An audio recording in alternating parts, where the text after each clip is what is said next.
Then, if you can see, right below the 7 there, there's a little dot. It looks like a dot, but it's not actually a dot on this one. That is a maple leaf.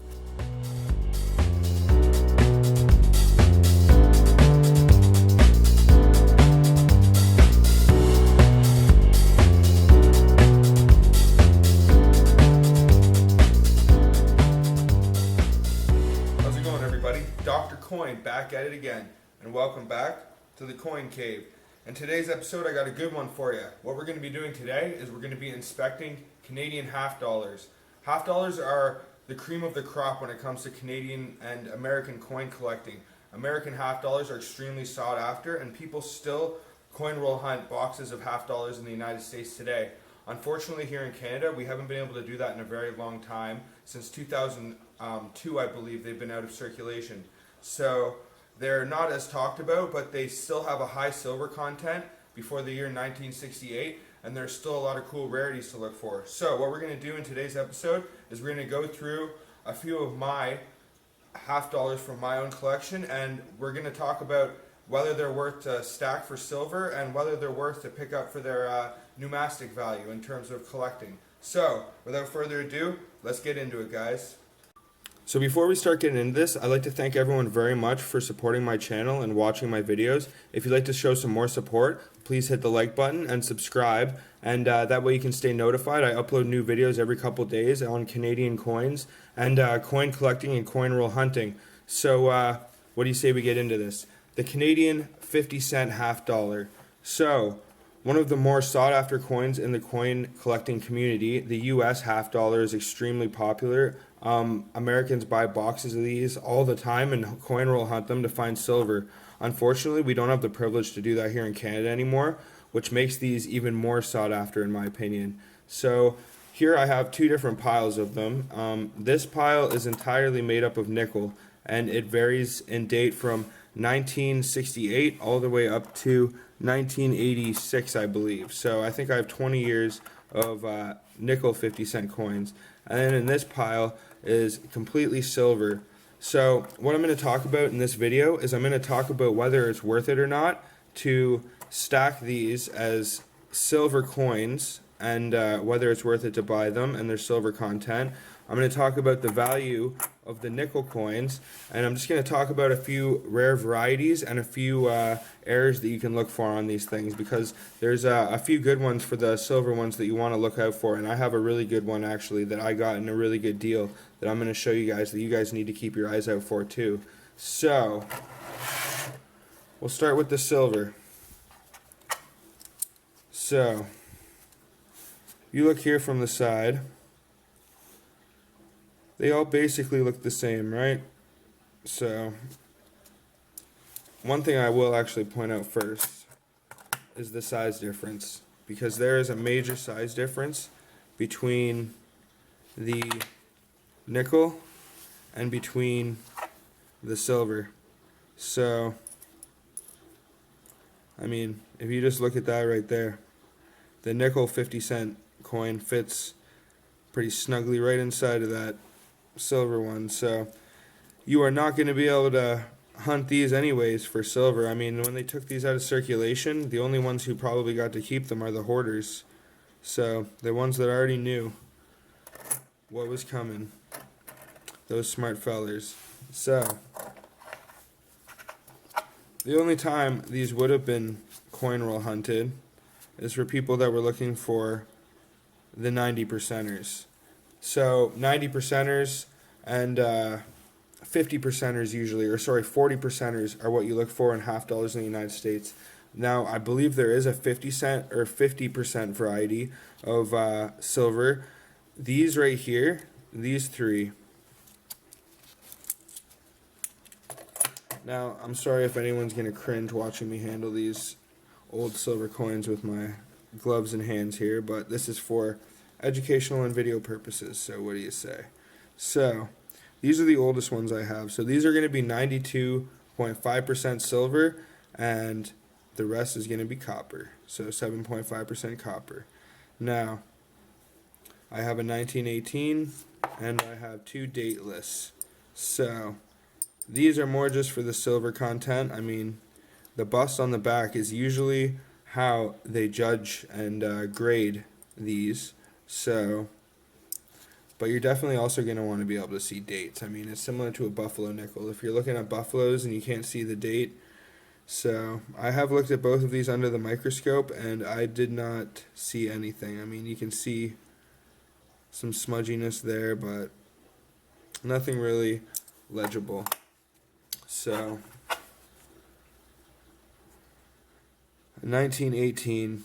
Now, in terms of grading, they grade things on like the top of the ears, the eyebrows, and features like that. So, depending on the detail on the top of the earlobe, if the ear is touching the crown, or if there is a line of the crown, and the ear is connected to it, that'll be a level of detail in which you'll be able to hit above fine, most likely. So, these are not on quite on that level, I would say, in terms of the obverse detail. But this one, on the reverse, does have very good detail. So these ones right here were minted between the year 1870 and 1919 for the 92% Canadian silvers. So if you're going to want a 90%er, you're going to want to have to look out for these. And then these right here. So in 1937, the obverse switched to King George. So there is, from 1937 to 1968, there are two varieties of silver half dollar in Canada. Now they're pretty hard to detect the difference here, but you can see pretty clearly. Now, me personally, I'm a bigger fan of these ones. I mean, the design on it is a little bit more ornate, and just generally, I mean, I just like the design. If you look at the horses on the side, there's a lion on the one side. You have what looks like a horse on the other side there. Now you have the same on this one. It looks to be a lion and a horse. But another small detail I will point out is the Mary Usk Amer, from sea to shining sea. So that's pretty cool. They added what is known as Canada's crest, I believe. Sorry, but Mary Usk Amer. But what they have on both, you can see right here, a British flag and a French flag. Because those are the countries that founded Canada, Quebec City was the first Canadian city ever, so a lot of history. You have some of the French laurels in there, so pretty interesting. Very highly sought after Canadian coins, I have to say. So what I'll do is I'll just quickly show you some of the ones that I have here. So right here is the oldest George head that I have, 1940. Then we have a 1943. Another 1943. And I'll talk about condition right now really quickly too. And grading. Because when you're trying to determine the grade on the 50-cent coins here, I'm not too sure about the Elizabeth head, but I know when it comes to the George head here, this one is a pretty good example. This is a really good grade on this, considering it's a 51. So what they do is they usually judge the obverse, and similar to what I was talking about on the older style, it's usually the details on the ear and the eyebrow. So if you can see separation between the top of the eyebrow and the forehead, then that's going to be plus points. And if you can make out details between the ear and the hair, that's going to be plus points too. So you can see here the details between the ear and the hair are really good on this one, so that's not bad. So 1951, and then I believe we start getting into my Elizabeths. So we have a 56.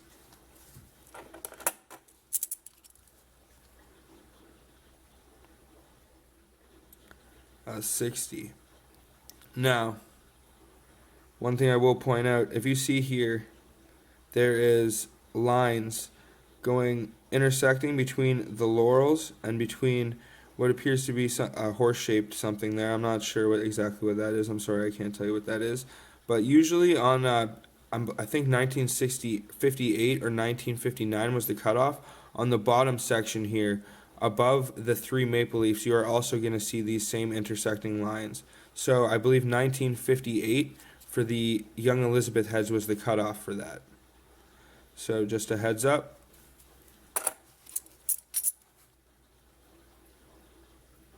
$1961.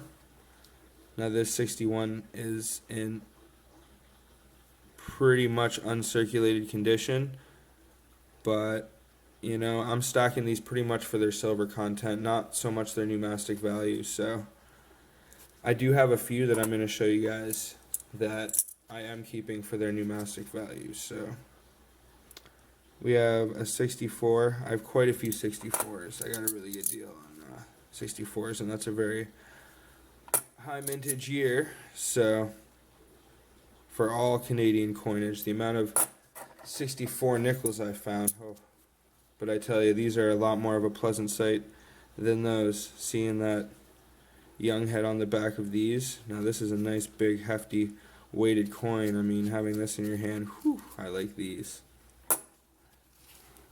Alright, and then my last 64.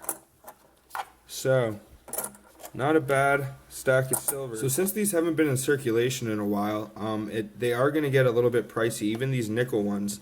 So I'd say the value of these nickel ones is about $1 per 50-cent coin. So what I will show you really quick is this 2002 commemorative, because this one's pretty cool.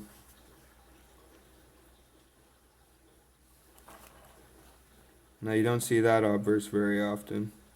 I believe they call that the Crown Jubilee obverse. So it's a nice one. But since you can't find these very easily anymore, I would say they have a bit of a premium. So the value on the silver ones, I mean, these 90%ers, you're going to probably pay somewhere between $7 anywhere to $10, depending on its pneumatic value. But if you're paying for scrap prices, you're not going to want to pay more than $6 or $7 for one of these. In terms of the 80%ers here, you are probably going to want to try and pick these up for around $6. I mean, it might be a little tricky to find a deal on these, but check out your local coin shop. They might have them.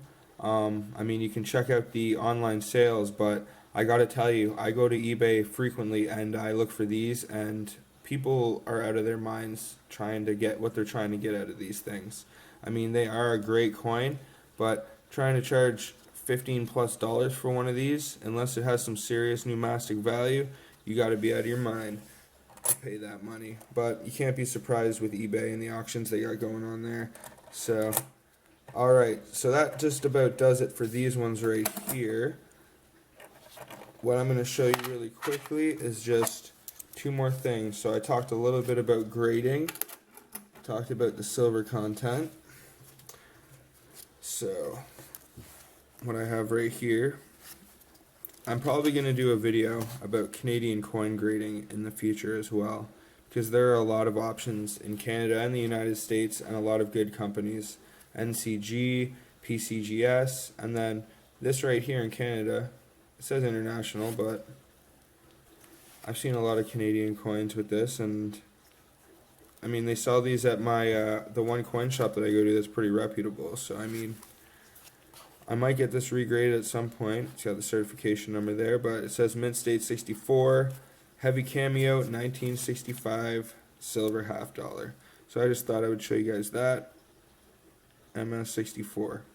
One thing I will point out is Canadian silver, and before the last couple years, has some serious issues with milk spotting. So even if your coins are in mint condition, or brilliant uncirculated, sorry, they are going to have a high possibility of having milk spots on them. So for example, you can see some of them on my 64s.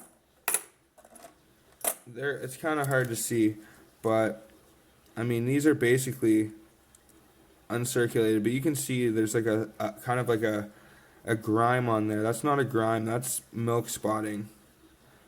And Canadian silver is pretty notorious for it. It's almost been joked about that it's a good way to tell that it's real Canadian silver is if it has milk spotting. So if you have graded Canadian coins that have milk spots on them, do not fear, they are probably still real.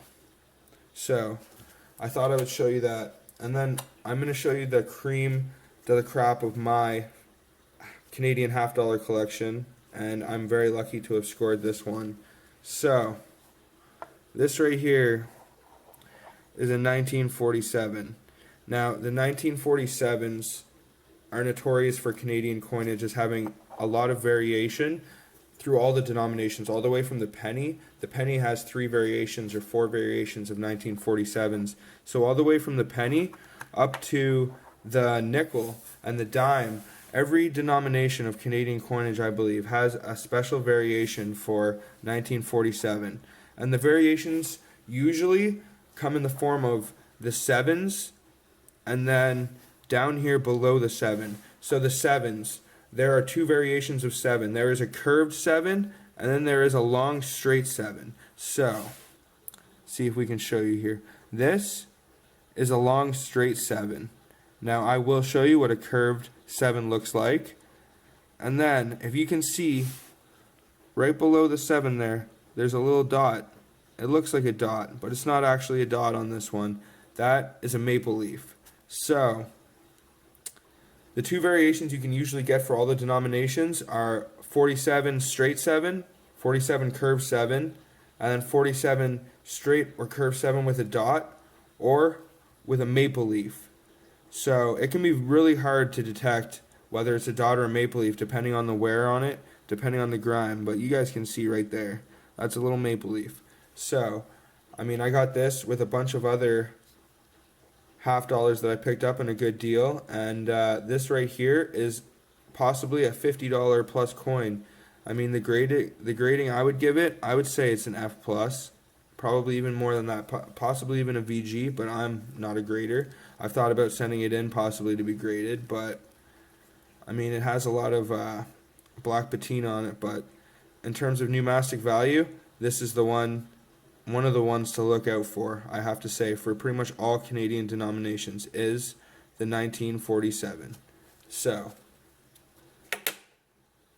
well, I think that's going to just about do it for this one, guys. I'd like to thank you guys all very much for watching along. I hope you guys have learned a little bit about Canadian half-dollars, as they're one of my favorite denominations of Canadian and American currency to collect. I have a few silver American half-dollars, but I really plan on getting my hands on a lot more of those, I gotta say.